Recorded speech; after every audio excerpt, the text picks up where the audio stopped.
संत मुक्ताबाई भक्ती, धैर्य आणि ज्ञानाची प्रेरणादायी कथा। कधी कधी समाज आपल्याला नाकारतो, लोक आपल्याला अपमानित करतात, पण तरीही काही माणसं आपल्या ज्ञानाने आणि भक्तीने जगाला उत्तर देतात।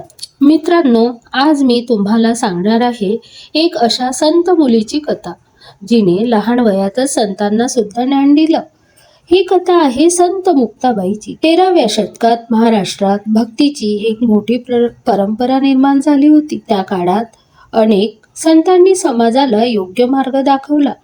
त्या संतांमध्ये एक नाव खूप आदराने घेतले जाते, ते म्हणजे संत ज्ञानेश्वर महाराज। पण ज्ञानेश्वर महाराजांचे जीवन सोपे नव्हते। त्यांचे वडील विठ्ठलपंत आणि आई रुक्मिणीबाई समाजाने त्यांना स्वीकारले नाही। लोकांनी त्यांना आणि त्यांच्या मुलांना खूप त्रास दिला। ज्ञानेश्वर महाराज, निवृत्तीनाथ, सोपानदेव आणि मुक्ताबाई ही 4 भावंडे लहान वयातच खूप दुःखातून गेली, पण त्या दुःखातूनही त्यांनी भक्ती आणि ज्ञानाचा मार्ग सोडला नाही। मुक्ताबाई खूप लहान होत्या, पण त्यांच्यात विलक्षण बुद्धी आणि भक्ती होती।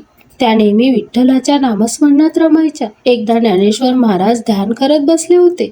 मुक्ताबाई त्यांच्याकडे पाहून हसत म्हणाल्या, मुक्ताबाई, दादा, देव बाहेर शोधू नका, तो आपल्या मनातच असतो। ज्ञानेश्वर हसले। ज्ञानेश्वर, मुक्ते, तुझं बोलणं खूप मोठ्या संतासारखं आहे। त्या काळात समाजाने या 4 भावंडांना खूप त्रास दिला। गावातील लोक म्हणायचे, ही मुले शुद्ध नाहीत, यांना समाजात जागा नाही। एकदा काही लोकांनी त्यांना गावातून हाकलून देण्याचा प्रयत्न केला। मुक्ताबाई शांतपणे म्हणाल्या, मुक्ताबाई, तुम्ही आम्हाला हाकलू शकता, पण देवाच्या नावापासून आम्हाला कोणी दूर करू शकत नाही। त्यांच्या शब्दांमध्ये इतकी ताकद होती की काही लोकांना स्वतःची चूक जाणवली। एकदा चांगदेव महाराज नावाचे एक मोठे योगी होते। त्यांना आपल्या शक्तीचा खूप अभिमान होता। ते वाघावर बसून आणि सापाचा चाबूक घेऊन ज्ञानेश्वरांना भेटायला आले। ते पाहून लोक घाबरले, पण मुक्ताबाई शांतपणे म्हणाल्या, मुक्ताबाई, ज्याला खरे ज्ञान असते त्याला शक्ती दाखवायची गरज नसते। ज्ञानेश्वर महाराजांनी चांगदेवांना नम्रपणे ज्ञान दिले, तेव्हा चांगदेवांचा अहंकार तुटला। ते मुक्ताबाईच्या चरणी पडले। चांगदेव म्हणाले, मुक्ताई, मला क्षमा करा, खरं ज्ञान आज मला समजलं। मुक्ताबाई नेहमी लोकांना एकच सांगायच्या, मन स्वच्छ असेल तर देव नेहमी जवळ असतो। त्या म्हणायच्या, मुक्ताबाई,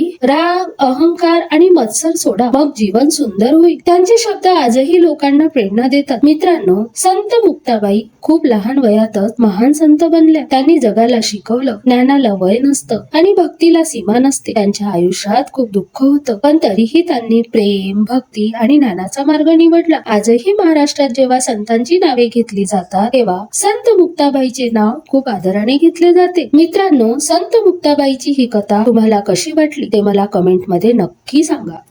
जर तुम्हाला अशा संतांच्या आणि प्रेरणादायी कथा ऐकायला आवडत असतील तर व्हिडिओ लाईक करा, चॅनल सबस्क्राईब करा आणि बेल आयकॉन नक्की दाबा, कारण पुढच्या व्हिडिओमध्ये मी आणणार आहे अजून एक सुंदर आणि प्रेरणादायी कथा। तोपर्यंत लक्षात ठेवा, भक्ती आणि चांगुलपणा कधीच वाया जात नाही।